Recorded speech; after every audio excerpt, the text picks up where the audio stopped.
Good Friday evening to you. Hope your weekend is off to a good start. Thanks for joining us on Sports4CLE.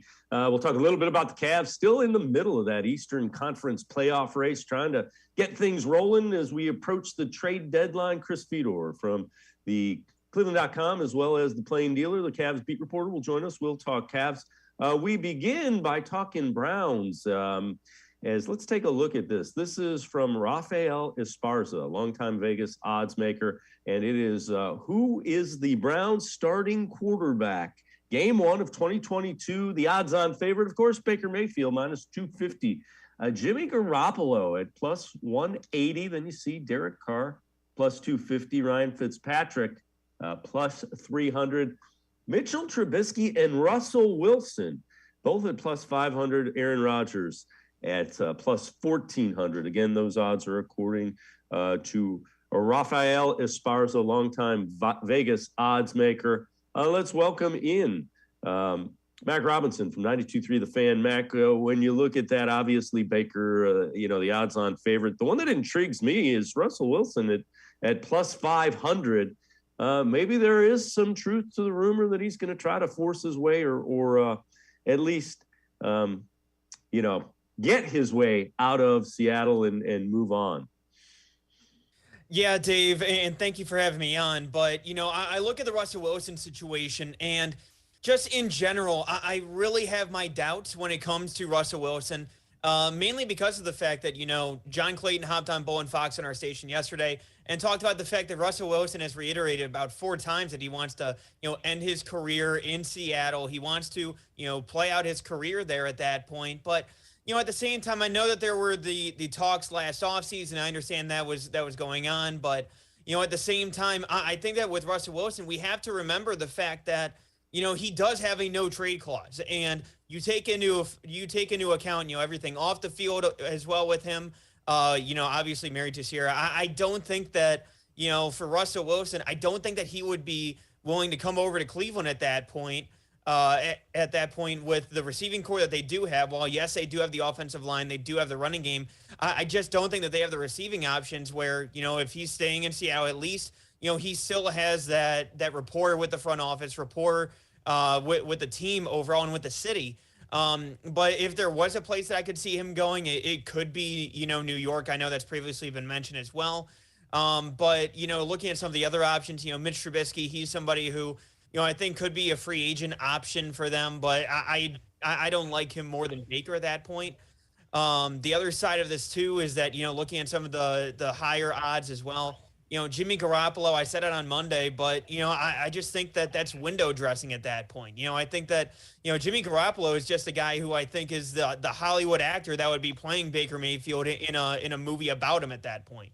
The one guy on that list that I actually would like, potentially is Derek Carr, and I've been on the record saying that as well. Again, I think that Derek Carr is somebody who I think could be an upgrade for the team, and I almost think of it as a similar situation with Matthew Stafford in Detroit last year, where I think that he is very talented, but I do think that just a lot of the situations behind the scenes, whether it be injury or the John Gruden debacle, and everything going on with the Raiders, I just feel like the situation was never right for him. So again, I feel like that's the one player that I would, be okay with going after at that point. But other than that, I do think that, you're pretty much looking at Baker Mayfield, and that's why he's the odds-on favorite. But I do think that, Baker can bounce back. I do think that he has shown the ability to do so in the past as well. But again, it just comes down to, what possible upgrades are out there. And I just really don't see the ones that are out there for the Browns to go after. Yeah, and where Derek Carr is concerned, if the Raiders move on from Rich Bisaccia, that would be the head coach.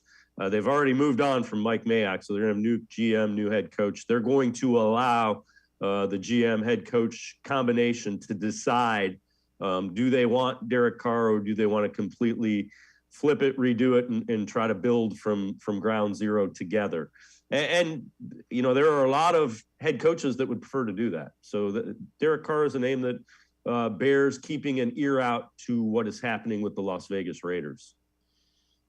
Yeah, no, and you're absolutely spot on with that because, again, a lot of times you'll see, different head coaches come in and it's, what are you going to do with this quarterback? But this could be an opportunity for the Raiders to go completely clean slate, where, again, you have some talented players on defense like Max Crosby, but, again, on offense, you really can make your mark. And I think that's also why you have somebody, they have the different candidates that they've already talked to as well. But, there is the underlying rumors of Jim Harbaugh possibly leaving Michigan for that as well.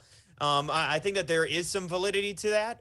Again, just based on, seeing and reading the tea leaves and everything like that. But, I do think that overall, Derek Carr is somebody who I think could be attainable. But again, it depends on the situation.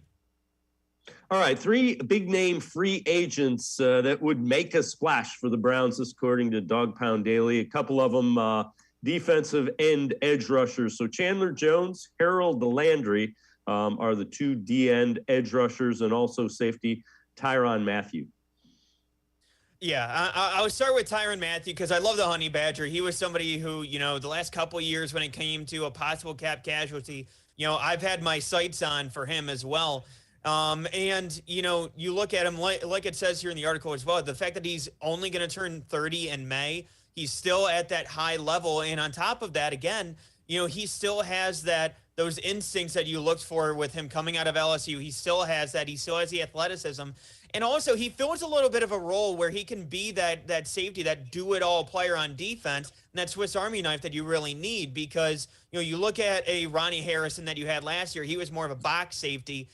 You had, MJ Stewart who could kind of do it all a little bit for you there, playing the slot as well. But, you also look at John Johnson, who's somebody who can play a little bit up closer to the line. He didn't play as much previously, but, played a little bit more off the line of scrimmage and back in coverage this year with Cleveland. But again, Tyron Matthew can be that guy who can play in the slot. He can play at that deep safety if you need him to. He can play closer to the line. Whatever you need him to do, he can handle that. So again, I think that he would be a phenomenal fit. I don't know if Kansas City will let him go, but then you also look at the Harold Landry. I would love to have him in Cleveland, but at the same time, again, I don't know if Tennessee is going to let him out of their grasp, possibly a franchise tag type of player situation. But then you also have Chandler Jones. Chandler Jones, I don't know if that would be the fit for Cleveland. Mainly because of the fact that, again, the age factor, you look at Andrew Berry and who he tends to sign, he typically goes after guys who are a little bit younger. If they're veterans, maybe it's younger guys in their early 30s. Again, you have Chandler Jones, who's a little bit further along in his career at this point. I don't necessarily know if that's the best fit for Cleveland, but if we're talking about a splash, I'd love Harold Landry and I would love Tyron Matthew. All right, now we have 3 lesser-known free agents for the Browns to target in free agency. Again, this by Dog Pound Daily. They go with safety Andrew Wingard, wide receiver James Washington, and then edge rusher Arden Key. Now, I'm not as familiar with Wingard, full disclosure, but James Washington, I do like him. I think that he was in a limited role. Obviously, crowded wide receiver room with the Steelers, but I do think that he's shown occasionally the ability to be one of those downfield threats for you as well. I think that he is somebody who could be a fit that hasn't necessarily been utilized with Pittsburgh. And like it says there too, I mean, just the fact that he has that potential, but he just hasn't quite lived up to it. I think that he could be somebody who you bring in on a cheaper 1-year deal. Have a prove it year in 2022, basically. See if he can rebuild some of that value with Cleveland. And then you look at Arden Key, again, somebody who was a little bit older coming into the draft, but, went in round 3. And I think that he's been able to develop his skills. And, he would be somebody who, again, I think would not necessarily fill the Jadeveon Clowny role, but I think that he would more so fill that Tack McKinley type of a role. Mainly because of the fact that he could be that pure pass rusher off the edge. And I think that he's somebody who could fill that role and basically, take advantage of being just that pure pass rusher, not having to worry about being there on the early downs as well. Mac Robinson from 92.3 The Fan and I are going to step aside, take a quick timeout. On the other side of the break, we head to the voicemail of Truth and Reason. This one about Baker Mayfield. We'll also take a look. Is it time for the Browns to change their scheme, or do they just need to tweak it? Sports4CLE. We'll be right back talking Browns. Stay with us.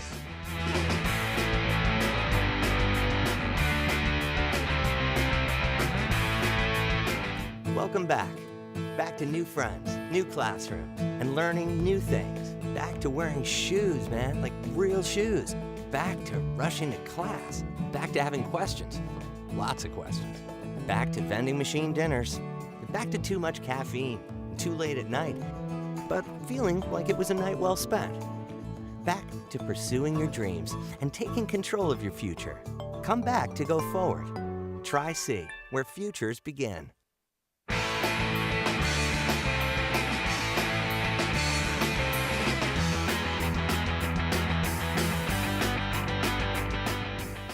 Thanks for hanging with us on Sports4CLE on this Friday afternoon. It's time for us to head to the voicemail of Truth and Reason, this one about Baker Mayfield and his fit with the Browns.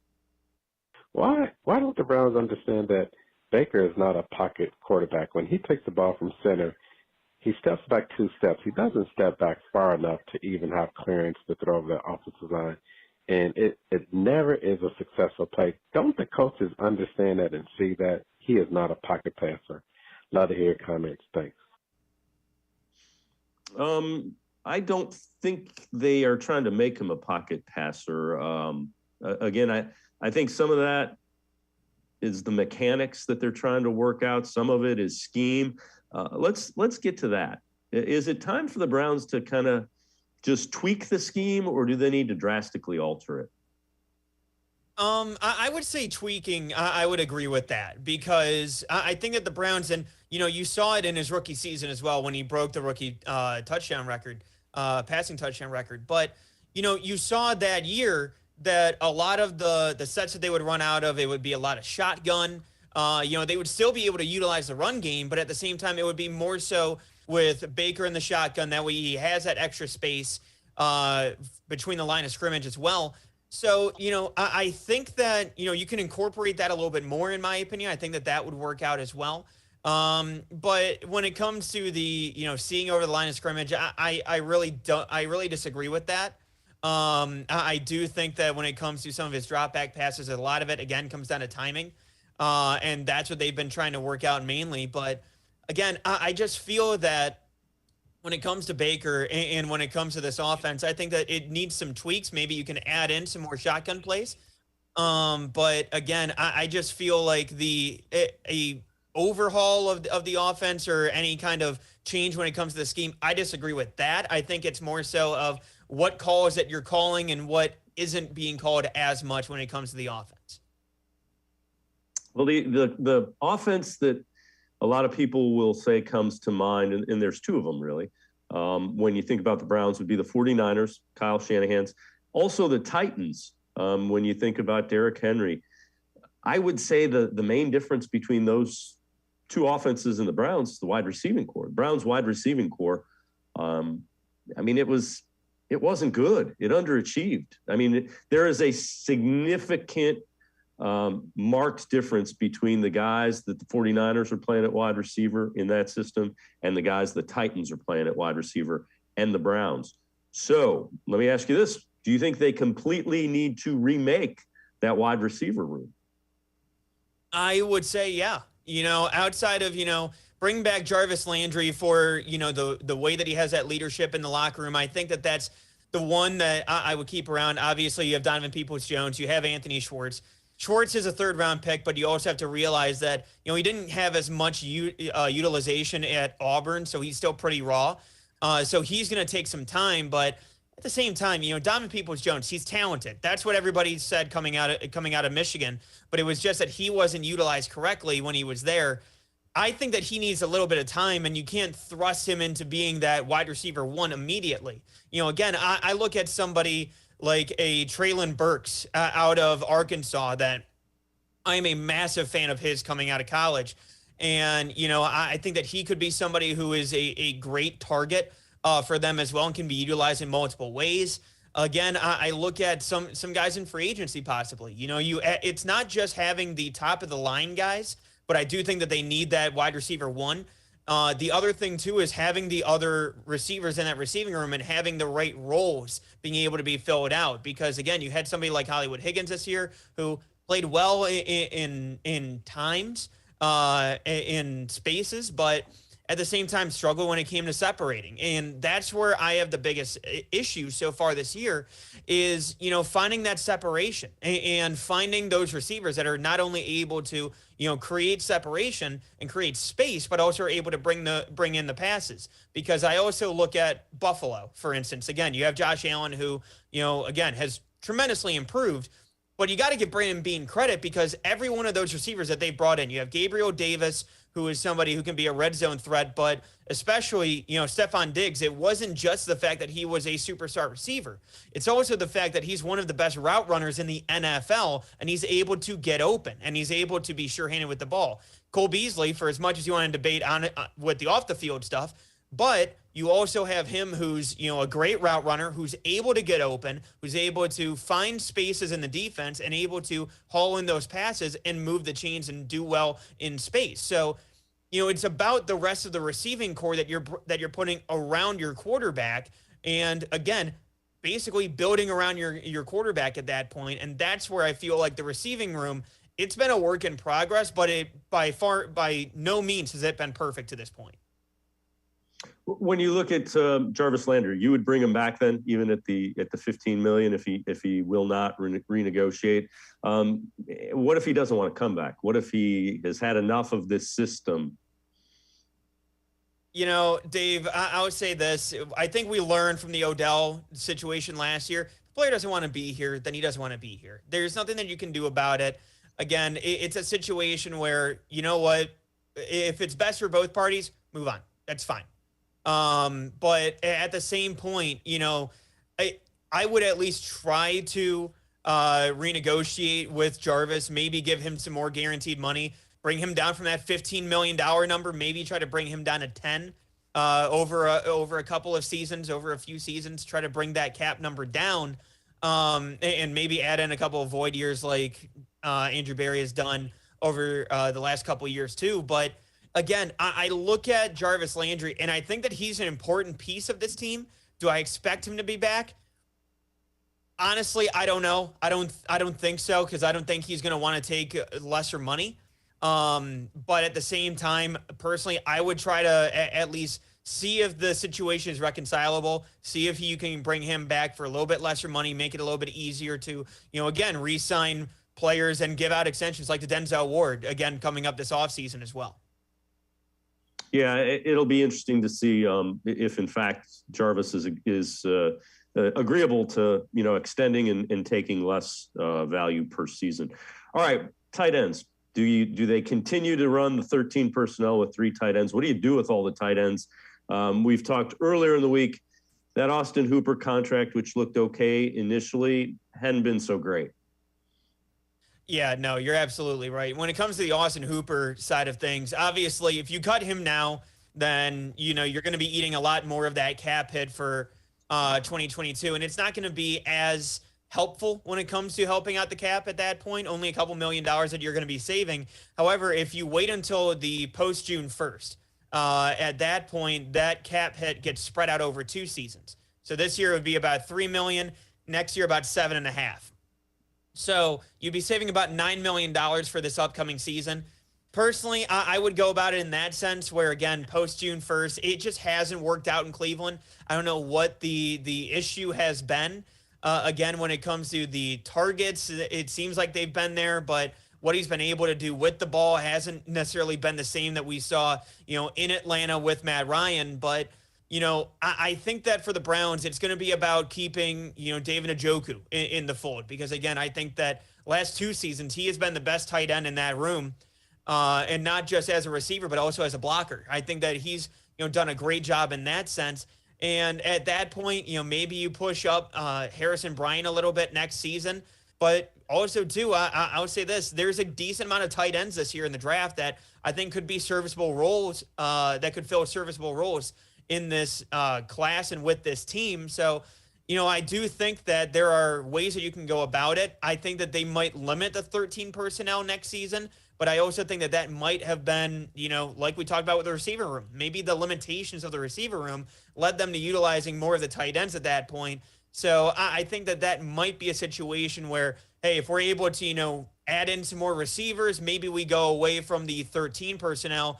maybe we just go down to 12 personnel and utilize both receivers on the outside as well. But I think that you're going to see more involvement from Njoku. But do I think the 13 personnel is going to be there as prevalent or be as prevalent as it was in 2021? I don't think so. Yeah, and I think that's probably a fair assessment of it. It was kind of by design and by necessity as the season went along. Mac Robinson from 92.3 The Fan and I are going to step aside, take a quick time out. On the other side of the break, mock draft season is in the early stages. We will check in on some of the mock drafts that are out. We'll see if they are projecting wide receivers or another position for the Browns. Sports for CLE. We'll be right back. Stay with us.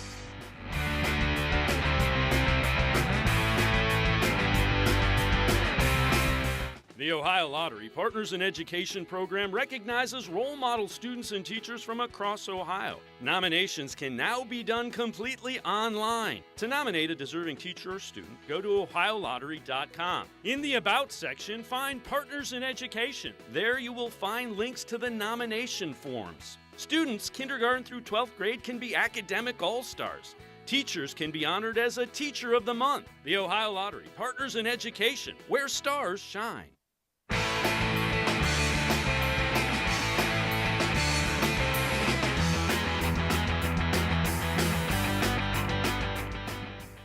We continue talking Browns on a Friday afternoon here on Sports for CLE. Mock draft season in the beginning stages of it. So Senior Bowl coming up in a couple weeks. Let's take a look at Daniel Jeremiah, former NFL guy, now on NFL.com. He has the Browns selecting Trayvon Walker, edge rusher from Georgia. And that is still with a couple of wide receivers both on the board. So he has them going with Trayvon Walker, and I believe both Garrett Wilson, Burks, and Drake London still on the board. But he mocks the Browns to an edge rusher. Mac Wilson, it's possible, especially if the Browns don't re-sign Davey and Clowny. There's a need there. But, man, if the Browns don't get a big play wide receiver or don't sign a top tier free agent, there are going to be some people that aren't real happy that cheer for those orange helmets. Yeah, and Dave, I'll say this. When it comes to the edge rushers, I understand it. I get it. Don't get me wrong. And this isn't a phenomenally deep edge rushing class from what I've been able to tell so far. But I would say this. I would be okay with it. I'm okay with going down that road.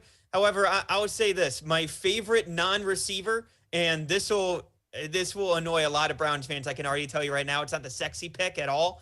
But I love Tyler Lindenbaum, the center out of Iowa, because, again, you have J.C. Tretter, who's getting up there in age. When it comes to Trayvon Walker, though, out of Georgia, you know, I look at the edge rushing, and, again, it comes down to free agency. And you know, we're going to be having this conversation up until, you know, we know if Jadeveon Clowney has signed elsewhere or not.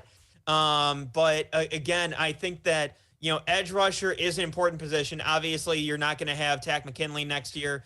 Jadeveon Clowney, he's hitting free agency. There's a lot of unanswered questions right now. But edge is certainly a position of need. But at the same time, I will say this, there are plenty of other receivers, too, that I do like as well in this draft. You know, you look at David Bell out of Purdue and, you know, even John Mechie out of Alabama, who, you know, obviously he got hurt in the SEC championship game. I think depending on where he goes, I actually wouldn't mind them being able to pick him up in the mid-rounds of this draft as well. So, you know, I think that if they do miss out on that top-flight receiver at the beginning of the draft, I'm going to be a little disappointed, but at the same time, I do think that there are enough guys in this draft where, you know, I trusted Andrew Berry to pick out some of those guys a little bit later on to be able to fill out some of those roles as well. All right, we're going to take a look at Dane Brugler from The Athletic. This is his second, so this is mock draft 2.0. 13th pick. He has the Browns taking somebody that you have already said that you like, and this guy reminds Burks of a linebacker-sized Deebo Samuel. I think that would likely be something that the Browns and Browns fans would like if they get a Deebo Samuel type. Then at the 44th pick, he has the Browns going edge with a guy named Drake Jackson from USC. So he has them going Burks 13th overall and Drake Jackson 44th overall edge rusher. Definitely two areas of need, and it sounds to me like you'd be okay. You'd sign on for those two.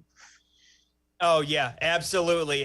24/7, 365 when it comes to Treylon Burks, man. I love Treylon Burks.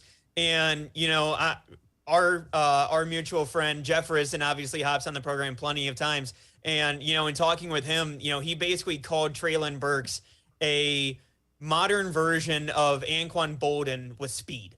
And that's what I love about Treylon Burks, is that he has that physicality that you want. He goes out, he gets the ball, and he's not afraid to make those aggressive catches across the middle of the field. But he has that top-end speed that you also can utilize, when it comes to taking, some of those deep passes. So, I look at Treylon Burks, and I would absolutely love him with this team. And I love him as a prospect. He's probably my favorite receiver in this draft, I would say.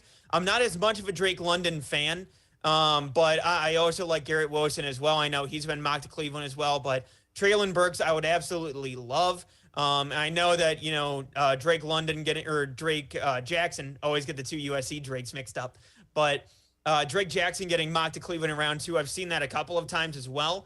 But when it comes to edge, I also stick with the defensive line. I worry about the interior defensive line now at this point.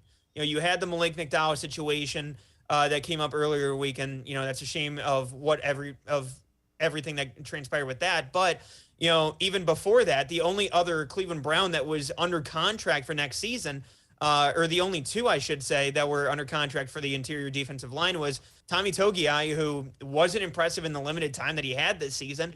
And you also have Jordan Elliott, who was a 3rd-round pick back in 2020 as well. So, the interior defensive line is a big need as well. So I could see them attacking that early, because that also is another spot where it's not necessarily too deep when it comes to that position. All right. So this is from the Bleacher Report, and it is the NFL Draft's answer to every team's biggest problem. So Browns' biggest problem, underwhelming perimeter pass catching threat. And their answer, Garrett Wilson. So we have also mentioned him. You see the numbers as well. And again, Garrett Wilson is a guy that a lot of Browns fans are familiar with because he's an Ohio State guy.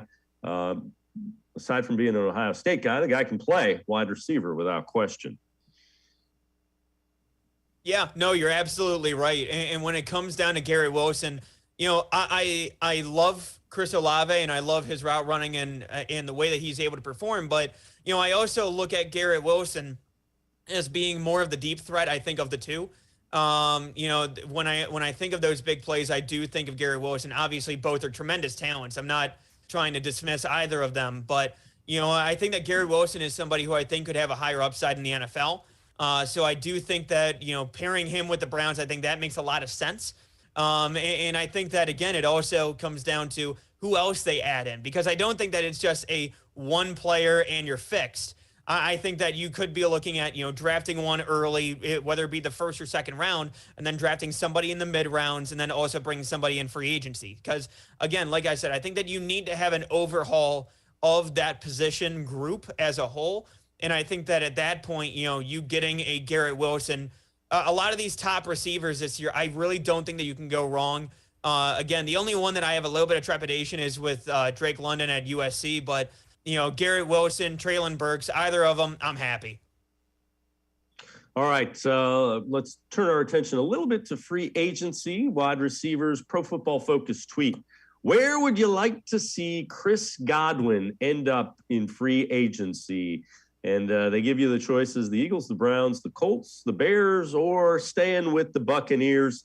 And Mac, I see that as one of the 5 locations that speaks to the Browns' need. I don't think there's any way they sign Chris Godwin. I just don't. Yeah, I'm right there with you, Dave. To be honest, and it's going to be the boring answer. I think he ends up back with Tom Brady. I think he ends up back in Tampa. I think that it's going to be a situation where they take a 1-year deal. It's going to be a little bit, with guarantee or less guaranteed, more incentive based for the contract. But I do think that he's going to end up staying in Tampa. I would love to have Chris Godwin here in Cleveland. I would love to have and I'm not just saying it for last name's sake, and I've been, pining for this guy to come into Cleveland for a while now, but Allen Robinson, I would love to have him in Cleveland. I think, I would love to see him with somebody that's above mediocre. I mean, is that too much to ask when it comes to, his career, whether it be Christian Hackenberg at Penn State, Blake Bortles, Mitch Trubisky, Nick Foles, Andy Dalton. I know that, Justin Fields is a talented player, but he just wasn't there and he wasn't ready this year. So I would love to see him in Cleveland as well. But when it comes to Chris Godwin, I just can't see him coming to Cleveland, man. I don't see that. I just don't see the fit being right. And on top of that, too, coming off the injury, I just don't think that he would be willing to, uproot what he has down in Tampa Bay to come up to Cleveland as well. Mac Robinson from 92.3 The Fan and I are going to step aside, take one more time out. On the other side of the break, we take a look at the Browns special teams, and the numbers aren't real pretty. We will also dive into Jadeveon Clowny. Will the Browns re-sign him? Sports for CLE continues talking Browns. Stay with us.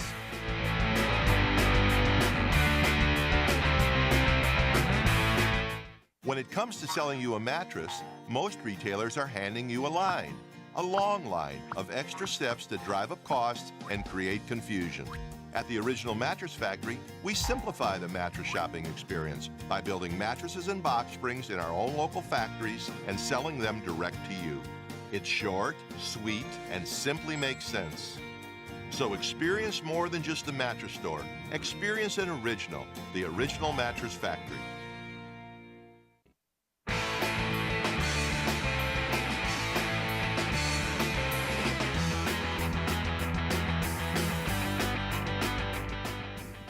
We continue talking Browns here on Sports for CLE on this Friday afternoon. So Rick Goslin, Sports Illustrated, ranked the special teams throughout the league. The Browns ranked 30th out of 32. So 30th out of 32 overall. They had a good coverage grade, but take a look at this. Opponent field goal percentage, 96.2% against them. Their field goal percentage, 72.2%, number of field goals, 16. Now, some of the field goals made is because Browns went for it on fourth down and didn't make it a whole lot. But again, the special teams were, in fact, as bad as they looked, Mac Robinson. That needs to improve significantly. And their coverage grade was actually among the best in the league.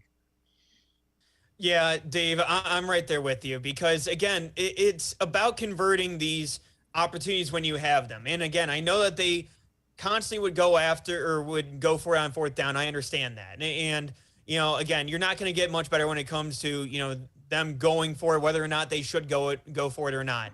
But at the same time, you got to be able to convert, man. And you saw that plenty of times down the stretch. Again, you saw it in the Raiders game where that came up towards the end of the game as well. Plenty of times where, you had the opportunities there, but because of those missed field goals, you left points on the field. And, in a game where, especially last season where you had your offensive struggles, you had your defense playing well down the stretch, but when you're not able to convert those field goals and you have those points, it just makes it so much harder for you over and over again. That's where I had the biggest trouble when it comes to Mike Prefer in that special teams unit because, again, I felt like it was constantly being let down. I know that you said that, the coverage units, overall, they were among the best, and I get that. But at the same time, when it comes to the specialists, you had to bring in somebody who was, a very good veteran when it came to Dustin Colquitt, when it came to punting.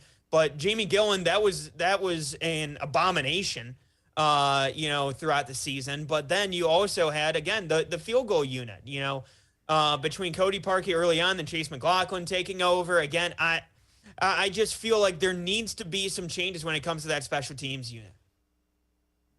All right. So here's the question, and I think you and I agree on this. Do you think the Browns should sign Jadeveon Clowny? And we've seen the numbers. Some have it at a year, $15 million. Do you think Andrew Berry wants to sign him? What do you think a contract might look like? I think that he absolutely wants to, because I think that this is the first time that we've seen Myles Garrett have a legitimate running mate. And, you look at the youth. Did he miss some time this year? Yes, he did. But again, that's why you have the depth of Takk McKinley and, other edge rushers that they had. But, again, I look at what they did this season, and Jadeveon Clowney was among the league's best when it came to pass rush win rate. Did he have the most sacks? No, he didn't. But at the same time, he was still able to cause pressure and still get the quarterback off his spot. And that's where I feel like, again, between him being able to be successful as a pass rusher. But the underrated aspect, too, that people didn't necessarily talk about as much was the fact that he is a great run stopper, and he's great at setting the edge. He has the power to be able to do that, and he's somebody who attacks the inside of that tackle. So he's able to throw off the offensive line as well. And when you have him on one side, you have Myles Garrett on the other. Again, I think that that's a pairing that Andrew Berry would like to bring back. And again, if it's up to me, I'm calling him trying to get this done as soon as possible, because I would actually be more comfortable doing a multi-year deal, even if you go 2 years, maybe even pushing it to 3, depending on certain things going down. But again, I would be more than okay with bringing back Jadeveon Clowney and bringing him back for a couple of seasons at least.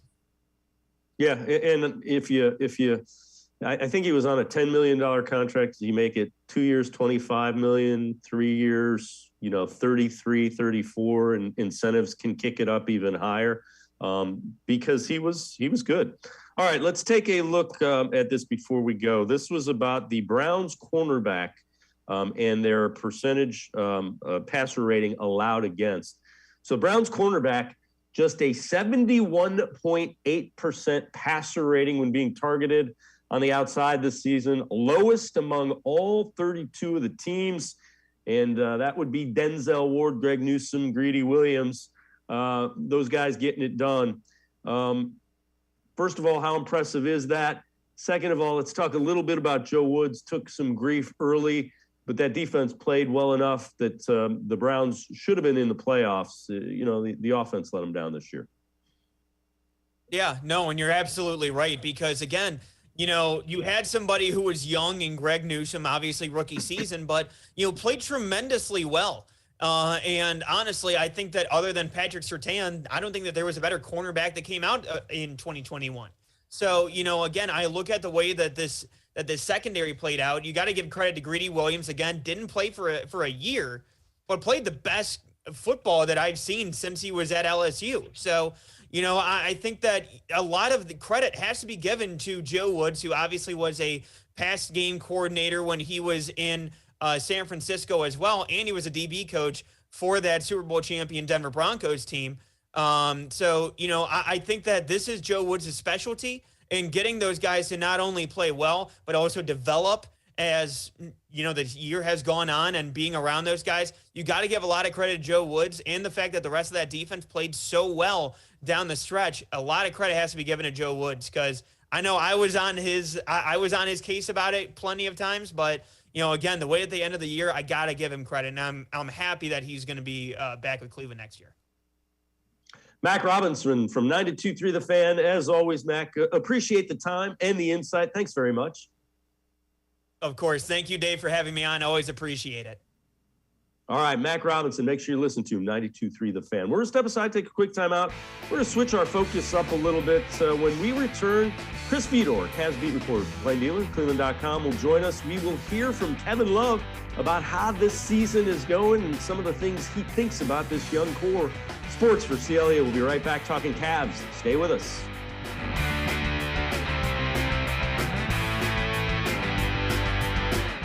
Welcome back. Back to new friends, new classroom, and learning new things. Back to wearing shoes, man, like real shoes. Back to rushing to class. Back to having questions. Lots of questions. Back to vending machine dinners. Back to too much caffeine, too late at night, but feeling like it was a night well spent. Back to pursuing your dreams and taking control of your future. Come back to go forward. Try C, where futures begin. The Ohio Lottery Partners in Education program recognizes role model students and teachers from across Ohio. Nominations can now be done completely online. To nominate a deserving teacher or student, go to ohiolottery.com. In the About section, find Partners in Education. There you will find links to the nomination forms. Students kindergarten through 12th grade can be academic all-stars. Teachers can be honored as a Teacher of the Month. The Ohio Lottery Partners in Education, where stars shine. I am powerful beyond my wildest imagination. I will define my future. I will keep challenging myself to improve. Because I am a future leader of this great nation. I will be responsible for raising a beautiful family. And educating not only my generation, but many more to come. I will make a difference in my community. And I will stand up for what I believe in. I will not settle for simply chasing my dreams. I will achieve them. Because I was given a chance. An opportunity. A home. At Family, Career, and Community Leaders of America. The ultimate leadership experience. FCCLA has been one of the greatest experiences of my life. It's made me who I am today. Join us. We'll build a new future together.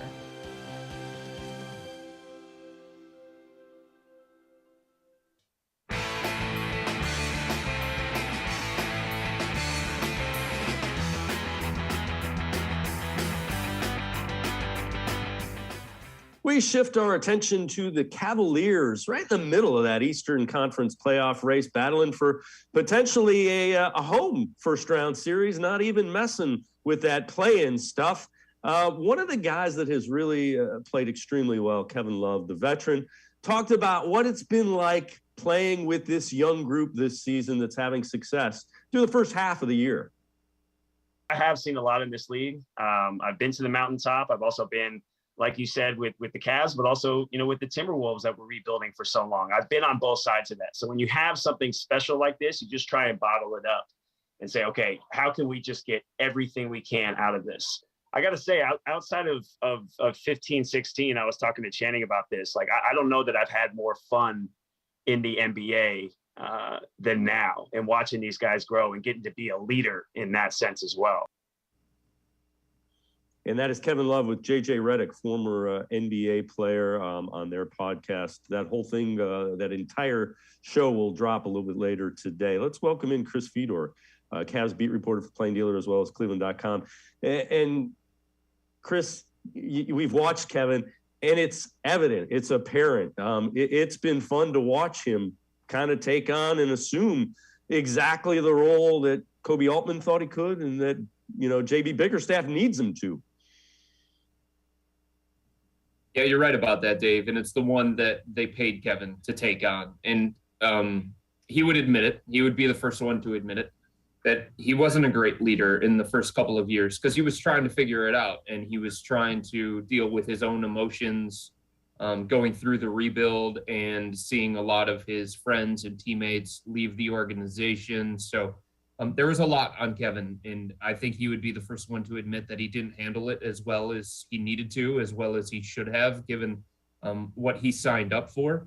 But it's great that he's come around and he's engaged and he's happy and he's healthy and he's making a significant impact. And the Cavs always believed internally, Dave, that when engaged, when healthy, Kevin could be an asset for this organization. It's part of the reason why they laughed when anybody talked about the possibility of the Cavs salary dumping him or buying him out.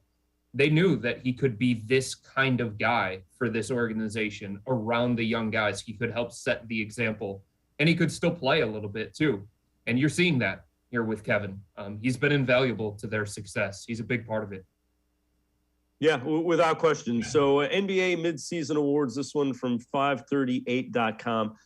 Most heartwarming career revival, and it's Kevin Love in the entire NBA, and they kind of delineate what we just talked about. You see the usage rate.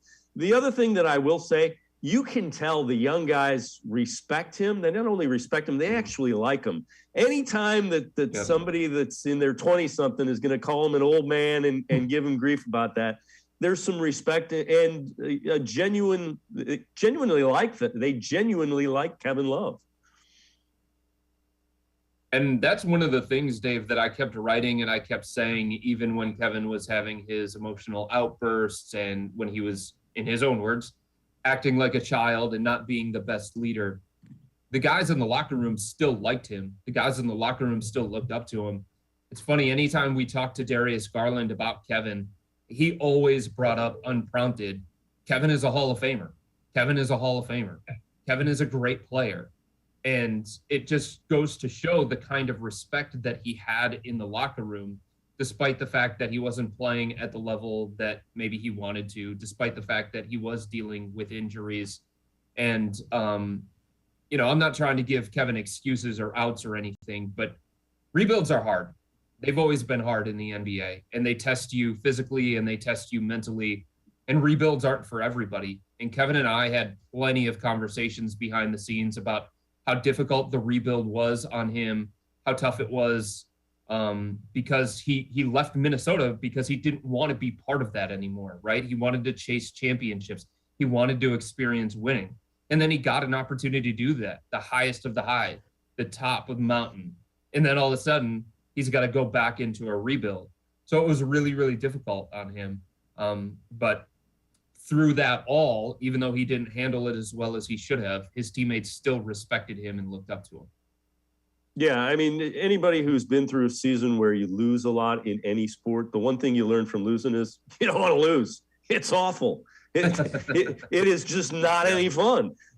So same thing, 538. Best experiment that shouldn't have worked but is, and it's the Cavs big ball. And I got to give them some pushback on this.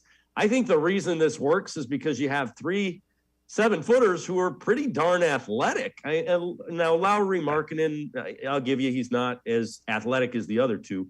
But when you have Jarrett Allen and Evan Mobley, those are like 6'8" guys athletically that happen to be 7-footers and have immense wingspans.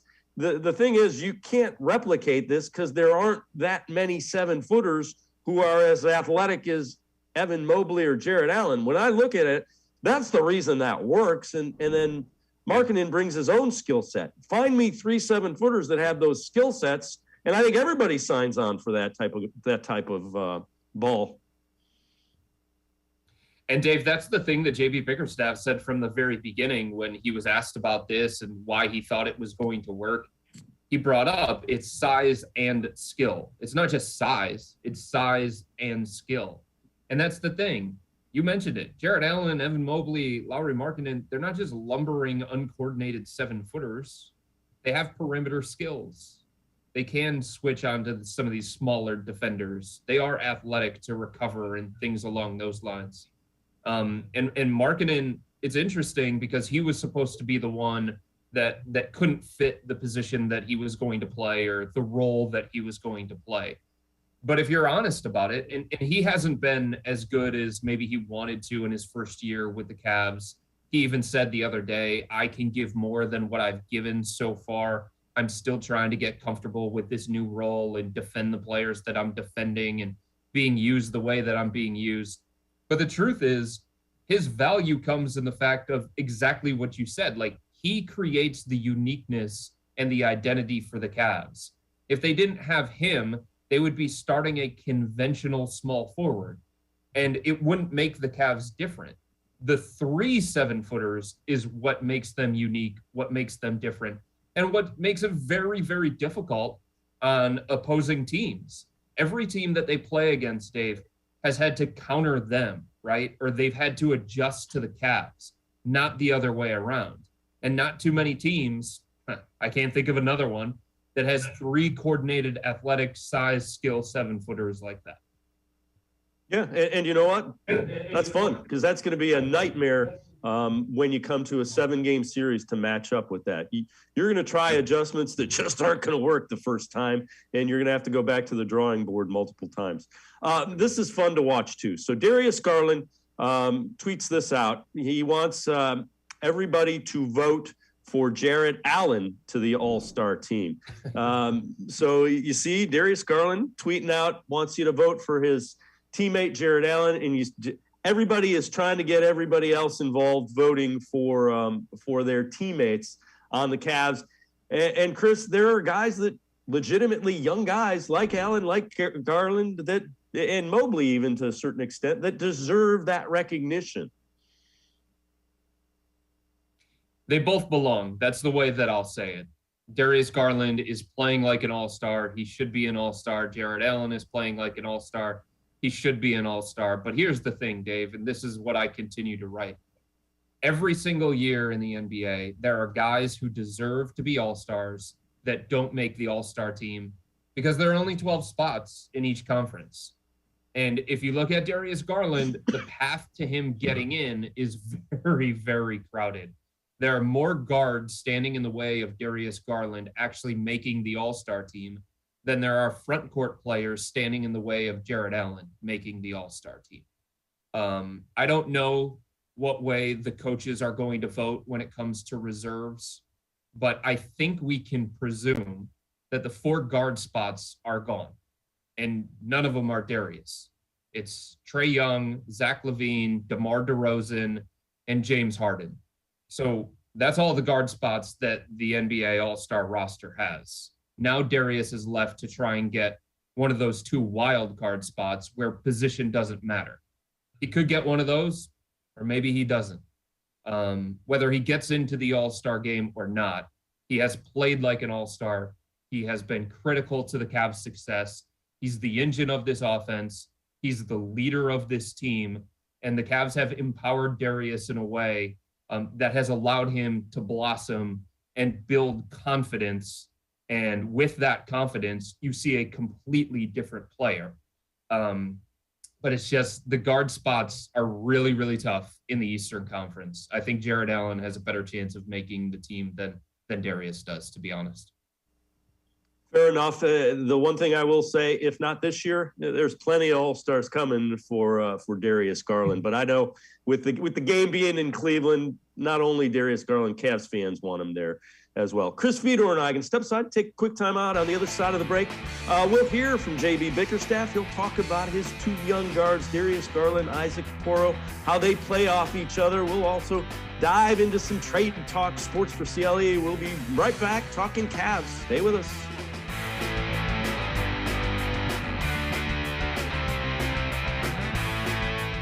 Welcome back. Back to new friends, new classroom, and learning new things. Back to wearing shoes, man, like real shoes. Back to rushing to class. Back to having questions. Lots of questions. Back to vending machine dinners. Back to too much caffeine and too late at night. But feeling like it was a night well spent. Back to pursuing your dreams and taking control of your future. Come back to go forward. Try C, where futures begin.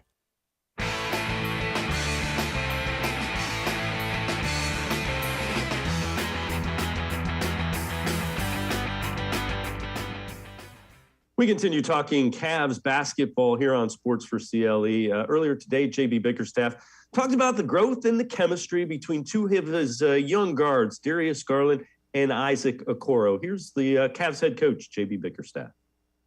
They're working to make each other better. They understand, how to complement one another. Darius could do a better job of passing to Isaac more. Yeah. No, but they play well together, and the camera can't see you. Again, both sides of the floor, Isaac's ability to run, Darius' ability to pass, Isaac's ability to cut, Darius' ability to penetrate and find open shooters, like all those things work well together.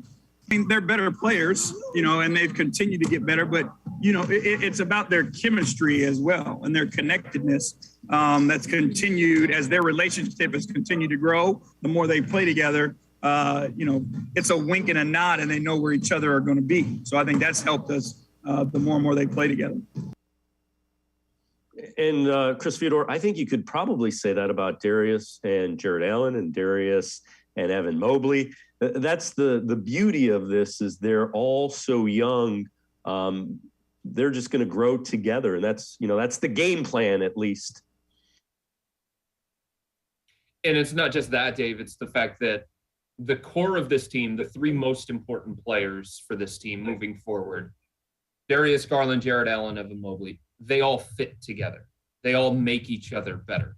And that's key because, sometimes you have the talent, sometimes you have the young players, but they don't fit right for whatever reason. They don't play well off of each other. There are no doubts about Darius, Evan, and Jarrett and their ability to make each other better and to play alongside one another. Jarrett and Evan, there are strengths and weaknesses there. The gaps that Allen has in his game currently, Evan Mobley helps fill. The gaps that Evan Mobley currently has in his game from a physical standpoint, Jarrett helps fill. And Darius running the pick and roll with both those guys is really, really difficult for an opposing defense. And then you could say the same thing about Isaac Okoro as well. And the thing that JB Bickerstaff didn't say that I'll add to that, Isaac being the tough, rugged defender that he is, and the guy who accepts the toughest assignment defensively, really helps out Darius Garland. Because if the Cavs are going to play against a team, let's say, for example, the Oklahoma City Thunder, like they did during the road trip, usually Darius Garland's assignment would be Shai Gilgeous-Alexander, right? It's really, really difficult for Darius, especially given the responsibilities that he has offensively and the amount of energy that he has to expend offensively because he is the Cavs offense. He doesn't have to take that assignment. Isaac Okoro can take that assignment, and Darius can play against the lesser offensive player of the Thunder or the San Antonio Spurs or whoever it is. And that allows Darius to focus more of his attention and be better on the offensive end. About this one, there are reports that the Cavs are interested in trading for the Lakers' Russell Westbrook. No. Yeah, I'm with you. I don't buy any of that. So that's not going to happen, correct? No, it's not going to happen. I haven't even acknowledged that report on Twitter. All right. Having said that, who are some guys that they would engage and potentially be looking at as an upgrade? Obviously, with the situation they're in, you go and you get a guy that can score a little bit, can help you out, doesn't need the ball. Playing in a first-round playoff game and winning it, or just playing in it for these guys, huge, because they are so young. But who are some names to listen out for? Caris LeVert is the obvious one of the Indiana Pacers. I'm told that he's near the top of the Cavs wish list if they're going to go that direction. Now, here's the thing. If you're going to go for that caliber player, because there are tiers of guys, right? There's the top tier of available trade targets, then there's the next tier, then the next tier. It's just like if you're doing a draft, there are tiers there as well. But if the Cavs are going to go that direction, the higher tier, Dave, that means that all of a sudden they're probably going to have to part with one of Colin Sexton or Isaac Okoro. So that's the thing. Indiana, from what I'm told, is looking for a first-round pick and a promising young player. That's a lot. So the question becomes, is there somebody on that tier below that can give you the same kinds of things that Caris LeVert can for lesser value? And I think the answer is yes, to be honest with you. Eric Gordon of the Houston Rockets would make a lot of sense for the Cavs. Terrence Ross of the Orlando Magic, Harrison Barnes of the Sacramento Kings. I think Bogdanovich of the Atlanta Hawks could be made available because Atlanta has been one of the greatest underachievers so far this year, and they could be looking to shake some things up. Luke Kennard of the Los Angeles Clippers. Like, those kinds of guys won't cost as much as Buddy Hield or Jeremy Grant or, like I said, Caris LeVert. And the Cavs could potentially get one of those guys that I mentioned for Ricky Rubio's expiring contract and a first-round pick. That, to me, is a lot better than the Cavs giving up one of Colin Sexton or Isaac Okoro to satisfy some of these teams' wants if they're going to give up that caliber player. All right, let's take a look at the Cavs' next 10 games. Have got through a brutal part of the schedule and have actually done so pretty effectively. They've been very good. So you look at their next 10, and it's a 39% win rate. So this is really, the next 10 can help the Cavs really kind of strengthen that. They're sixth spot, really right in the middle of everything in the Eastern Conference. And when you look at it, next 10, obviously important, or am I overstating that? Because it's a chance for them to kind of solidify them right in the middle of that Eastern Conference race where they are right now. Those are the games that they have to win, because you've got to build those wins just in case you have some slip-ups on the road, right? Or if you play against the Chicago Bulls and you lose. The way that you build your win total is by beating up on the teams that you should beat up on, by getting a win against the Houston Rockets or the Detroit Pistons or the Indiana Pacers. You take advantage of the breaks that you get in the schedule. Because the truth is, Dave, the Cavs have not been good against playoff teams. They're 8-11 against playoff teams from either conference at this point in time. And some of those 8, if you dig into them, the Miami Heat didn't have Jimmy Butler or Bam Adebayo. Milwaukee Bucks did not have Giannis, Drew Holiday, or Chris Middleton. So there are questions about whether the Cavs can play and beat the upper echelon teams. But the way that you get into the playoffs or in the play-in is by beating the teams that you should beat. So this is the break in the schedule that the Cavs have been waiting for, because they've had the hardest schedule of any team in the NBA so far. They've gotten through it well, and you give them a lot of credit because they're right there. They're one of the best teams in the Eastern Conference. But now the way to continue to rise up the standings is to beat up on the teams that you should. Chris Fedor, Cavs beat reporter for the Plain Dealer as well as cleveland.com. Chris, as always, man, appreciate the time and the insight. Thanks so much. You got it, Dave. Anytime, bud. All right, Chris Fedor, make sure you read him. Great coverage in the Plain Dealer as well as cleveland.com of the Cleveland Cavaliers. That's going to do it for this edition of Sports for CLE. We will see you back here Monday at 4 o'clock. Have a great weekend, everybody. We'll see you Monday at 4 on Sports for CLE.